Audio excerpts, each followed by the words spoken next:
बिस्मिल्लाहिर्रहमानिर्रहीम। जी, मेरा नाम सबार अली है और आप मेरे वीडियो लेक्चर्स सुन रहे हैं जो कि कंप्यूटर क्लास 9 जो सा नया सिलेबस स्टार्ट हुआ है उसके मुतालिक जो से वो कंप्यूटर साइंस एंड एंटरप्रेन्योरशिप जो सी बुक है उस सिलसिले में मैं अपने ये लेक्चर्स जो हैं वो रिकॉर्ड करवा रहा हूँ। मेन मकसद तो यही है कि अपने स्कूल के बच्चों के लिए या जो भी 9th क्लास का बच्चा जो मुझे सुन रहा है गर्मियों की छुट्टियों में उनका सिलेबस जो सा वो कवर हो सके। हम यूनिट नंबर 5 सॉफ्टवेयर सिस्टम की बात कर रहे हैं और उस सिलसिले में हमारी क्लास नंबर 2 आज जो सी है वो स्टार्ट होगी। इससे पहले हमने सिस्टम डिस्कस किया, सिस्टम सॉफ्टवेयर डिस्कस किया, सॉफ्टवेयर की एग्ज़ाम डिस्कस की। आज जो सा है वो सिस्टम सॉफ्टवेयर के फंक्शंस हमने पढ़ने हैं। इनमें सबसे पहले फंक्शन आता है सिस्टम सॉफ्टवेयर का मैनेजिंग हार्डवेयर रिसोर्सेज। अब हार्डवेयर रिसोर्सेज जो से हैं उनको कैसे मैनेज करता है सिस्टम सॉफ्टवेयर, उसके मुतालिक हम थोड़ी सी डिस्कशन करेंगे।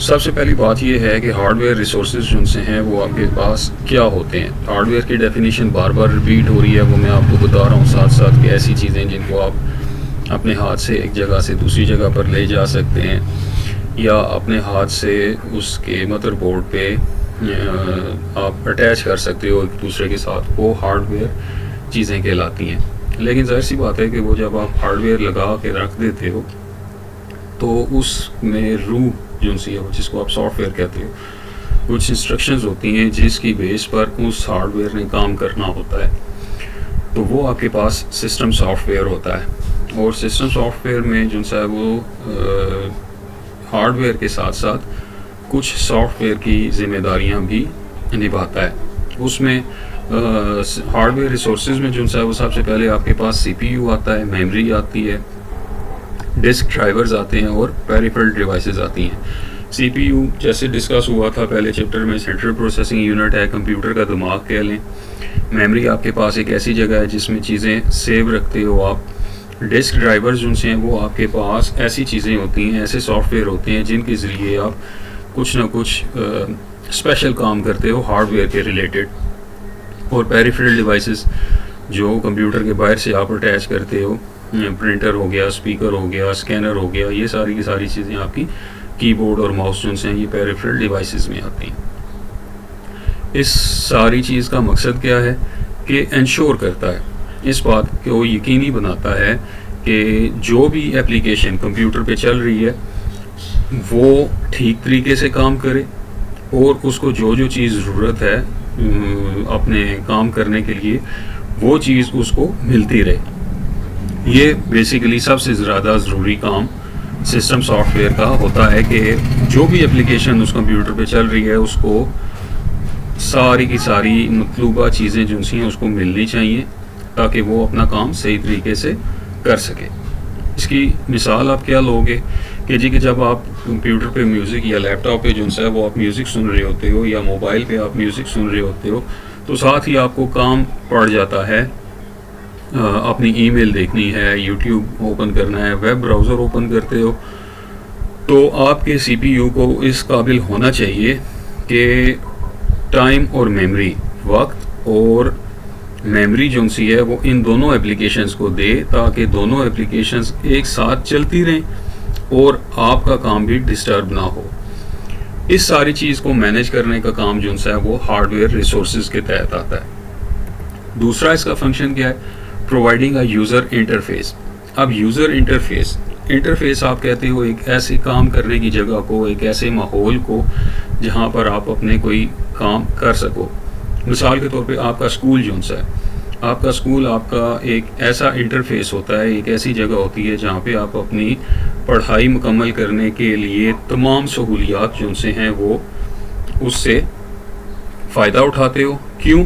ताकि आपका पढ़ाई का जो सा काम है वो बिला किसी रुकावट के चलता रहे। User interface is provided by the system software. System software application software को चलने के लिए एक जगह प्रोवाइड करता है जिसको आप यूज़र इंटरफेस कहते हो। और यूज़र इंटरफेस जो हैं वो दो किस्म के होते हैं। कौन कौन से होते हैं? एक ग्राफिकल यूज़र इंटरफेस है और एक कमांड लाइन इंटरफेस है। अब ये दोनों जो हैं वो अपने नाम से ज़ाहिर है। ग्राफिकल यूज़र इंटरफेस जो है ये ग्राफिक्स, इमेज, तस्वीरों को लेकर जो आप काम करोगे तस्वीरों के ज़रिए। अब जिस तरह आप माई कंप्यूटर है, माई डॉक्यूमेंट्स हैं, रिसाइकल बिन है, एक छोटा सा आइकन बन जाता है। जैसे ही आप इसको सेव करते हो, मैं आपको कोशिश करता हूँ स्क्रीन दिखाने की। ये देखें, अगर ये आपके पास मेरी स्क्रीन दिखाई दे रही है तो इसमें छोटे छोटे, अब ये माई कंप्यूटर और इस तरह की जितनी भी चीज़ें हैं ये आपके पास आएंगी यूज़र इंटरफेस के ज़रिए। और ये ग्राफिकल यूज़र इंटरफेस की मिसाल होती है, जहाँ से आप माउस के ज़रिए डबल क्लिक करते हो तो एक एप्लीकेशन रन होना शुरू हो जाती है। GUI कहते हैं इसको। uses visual elements such as windows, icons and menus, making it user friendly। User friendly का क्या मतलब होगा कि कंप्यूटर चलाने वाले के लिए आसानी पैदा करती हैं ये छोटी छोटी जो सी तस्वीरें होती हैं, जिनके ज़रिए आप डबल क्लिक करके कोई भी एप्लीकेशन ओपन कर सकते हो। And making it easy to navigate among applications, और एक एप्लीकेशन से दूसरी एप्लीकेशन में जाने के लिए भी आप कोई ना कोई तस्वीर इस्तेमाल करोगे तो आप जा सकते हो। ये आपका काम करता है ग्राफिकल यूज़र इंटरफेस। और दूसरा इसका मिसाल है कमांड लाइन इंटरफेस की। कमांड कहते हैं हुक्म देने को, हदायत देने को। लिख कर भी आप कमांड दोगे कंप्यूटर को। CLI requires user to type the command to perform specific task. एक ख़ास काम मुकम्मल करने के लिए CLI अगर आप इस्तेमाल कर रहे हो, कमांड लाइन इंटरफेसेस इस्तेमाल कर रहे हो, तो आपने हर चीज़ उसको लिख कर बतानी है। GUI से ज़्यादा आसान तरीका है CLI का, लेकिन ये नए कंप्यूटर यूज़र्स के लिए अच्छा नहीं होता, अच्छा नहीं समझा जाता, क्योंकि नए जो से कंप्यूटर यूज़र हैं उनको ये चीज़ समझ नहीं आती कि इस वक्त आप कौन सी कमांड देंगे या कौन सा लफ्ज़ जो सा है वो स्पेसिफिक लफ्ज़ होगा, वो ख़ास लफ्ज़ होगा जिसके ज़रिए कंप्यूटर ने कोई काम करना है।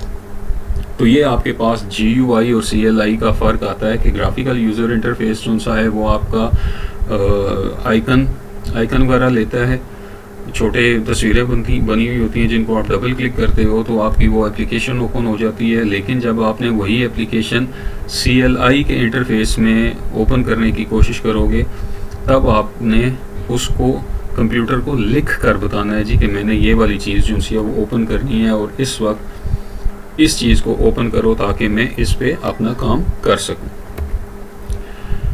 आगे फंक्शन इसका है running applications.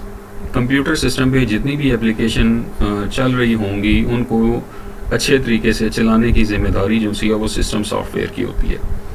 Responsible for running applications after loading them into memory. सबसे पहले मेमोरी में जाती हैं उनकी सारी इंस्ट्रक्शंस, वहाँ पर उनका फ़ैसला होता है जी कि वो क्या काम आया है, क्या काम करना है, कैसे करना है और इसका नतीजा जो है वो कैसे डिस्प्ले करना है और उसके लिए कौन कौन सी ज़रूरी चीज़ें जो सी हैं वो इस्तेमाल होंगी। वो ये जो सा लफ्ज़ लिखा हुआ है ना, एलोकेट नेसेसरी रिसोर्सेज, ये आपको आप बताते हैं जी कि ये वाली चीज़ है, ये इस काम के लिए ये चीज़ ज़रूरी है, ये चीज़ ज़रूरी होनी चाहिए।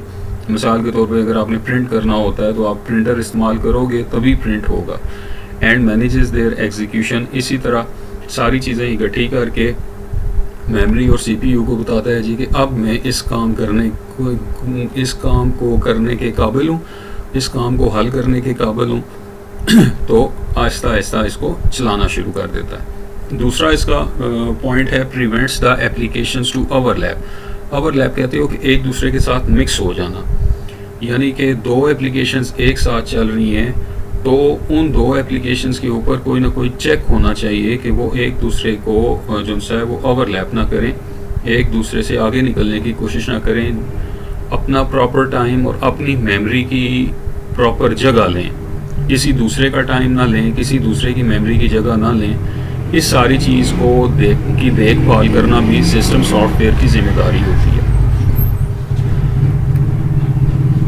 फिर इसके बाद आते हैं यूटिलिटी प्रोग्राम्स। यूटिलिटी प्रोग्राम आप समझ लें कि एक प्रोग्राम चल रहा होता है, उसको अच्छे तरीके से चलाने के लिए, स्मूथली चलाने के लिए जो एक्स्ट्रा चीज़ें आती हैं उनको आप यूटिलिटी प्रोग्राम्स कहते हैं। ठीक है, essential components of system software that enhance the functionality of a computer system. अब इन यूटिलिटी प्रोग्राम्स के ज़रिए कंप्यूटर का काम करने का तरीक़ाकार जो है वो बदल भी जाता है और उसमें और अच्छा निखार भी आ जाता है।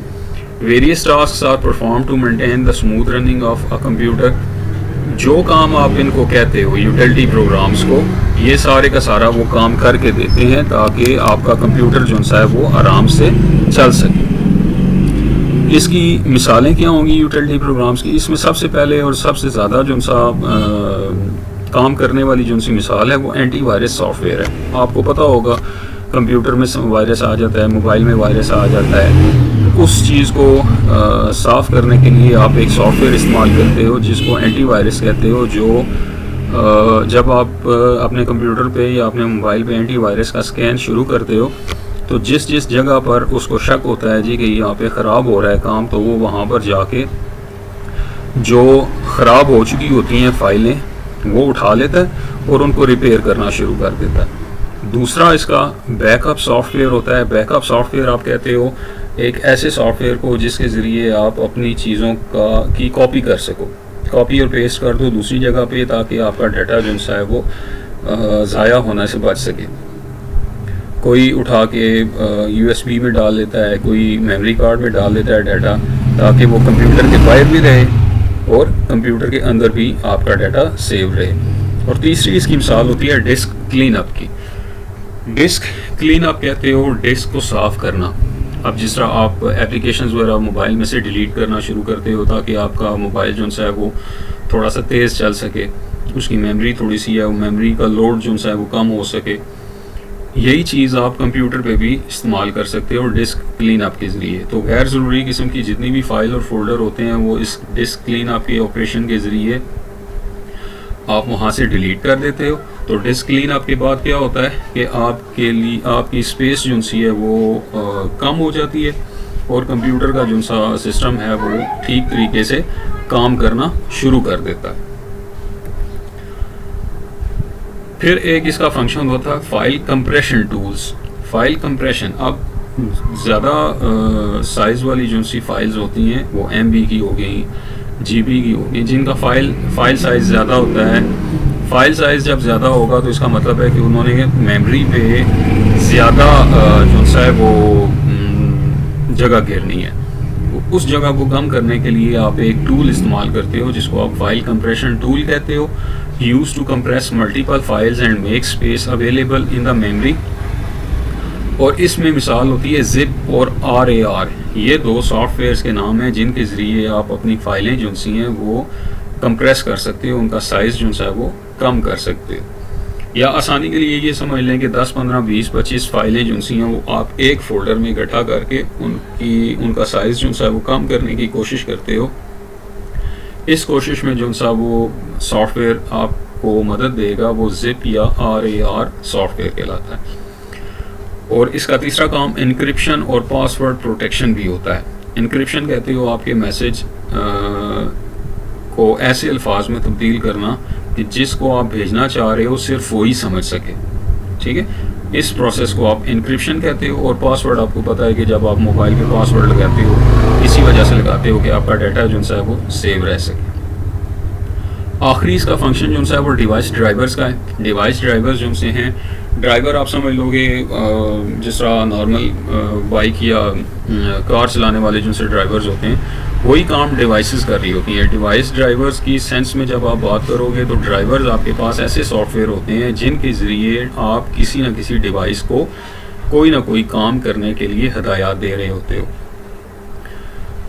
Facilitate communication between hardware devices and operating system. सबसे पहला काम वो ड्राइवर क्या करता है जी कि हार्डवेयर डिवाइसेस और ऑपरेटिंग सिस्टम को समझाने की कोशिश करता है कि जी कि फॉर एग्जांपल अगर आप प्रिंटर नया लेके आए हो तो प्रिंटर ज़ाहिर है कि आपने प्रिंटर से काम लेना है तो प्रिंटर का सॉफ्टवेयर भी वहाँ पर होना चाहिए, नहीं तो आपके ऑपरेटिंग सिस्टम को या हार्डवेयर डिवाइसेस को पता नहीं चलेगा जी कि इस नई आने वाली चीज़ का क्या काम है, ये क्या फंक्शन है। आप प्रिंटर लगाते हो, उसका ड्राइवर रन करते हो, उसका सॉफ्टवेयर रन करते हो, तो तब उसकी ऑपरेटिंग सिस्टम को भी समझ लग जाती है और बाकी हार्डवेयर डिवाइसेस जो सी लगी होती हैं उसको भी समझ लग जाती है जी कि ये प्रिंटर है और इसके ज़रिए जो सा हमने पेज को प्रिंट करके लेकर आना है। तो ये आपके पास डिवाइस ड्राइवर का काम है। Most common example of this is printer drivers to send correct signals to the printer to print your documents. और ये फिर जो सा है वो ऑपरेटिंग सिस्टम और हार्डवेयर डिवाइसेस को इकट्ठा करके बात समझा करके जी कि जो चीज़ स्क्रीन पर दिखाई दे रही है, अब उस चीज़ को मैंने एक पेपर पे उठाना है, इसके लिए मुझे चाहिए होगा प्रिंटर का ड्राइवर। तो वो ड्राइवर जो सा है या वो सॉफ्टवेयर जो सा है वो आपका डिवाइस ड्राइवर कहलाएगा प्रिंटर के लिए। ठीक है जी, आज की क्लास के लिए इतना ही। कल की क्लास जो सी है वो हम एप्लीकेशन सॉफ्टवेयर पे लेंगे। अपने दोस्तों के साथ भी इस चीज़ को शेयर कीजिएगा और इस चैनल को सब्सक्राइब भी कर लीजिए ताकि आइंदा आने वाली जो सी वीडियोज़ हैं वो भी आपको मिल सकें। बहुत शुक्रिया।